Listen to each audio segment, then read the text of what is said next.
He started in 2016 when I was born. सानोमा क्या राम्रो चलिरहेको जिन्दगानी खुसी मेरो बुवा आमा पनि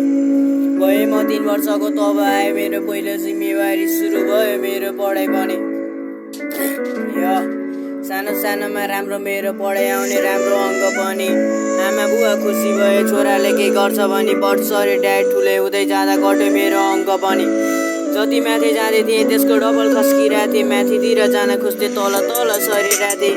के भएको खोइ म आफैलाई प्रश्न गरिरहेको थिएँ पहिले थर्ड पोजिसन त अहिले जस्ट पास गरिरहेको थिएँ आफ्नो अवनति देख्दा आफै दङ्ग परिरहेको थिएँ तब याद आयो मोबाइल पनि साथमा छ नि यार थाहा त भयो मोबाइल रहेछ बेमानी तर के गर्ने संसार देखिन्छ नि यसैमा नि पढाइभन्दा राम्रो लाग्न थाल्यो मलाई मोबाइल गेम ओपन बढ गर्छु म ढोका बन्द छोरा बिग्रियो भने बुबामा टेन्सन बढ्न थाल्यो सम्झाउन आउनुहुन्थ्यो म चाहिँ हुने जहिले चाहिएको स्कुल त जान्थ्यो तर पढ्नको लागि होइन सुकेको च्यान र बल नभए पनि डनभन्दा कमी पनि छैन कहिलेकाहीँ यस्तो लाग्थ्यो म बाहेकै छैन मर्दा मेरै पेट लिँदा लिँदै आमाजन बिरामी परे बाउ पनि वाक्क भयो छोरा पाल्न रहेछ कृतिन दाइ 12मा पुग्यो भाइ अझ नि 10मै छ नालायक छोराको बाउ हुन पनि एकदम कठिन रहेछ बिस्तारै बिस्तारै पढाइतिर ध्यान गरे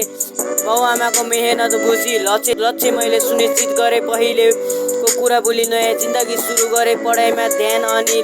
लक्ष्यमा फोकस गरेँ सीमा के भन्नु नि नजिक आए पढाइको तर स्तर बढाइदिए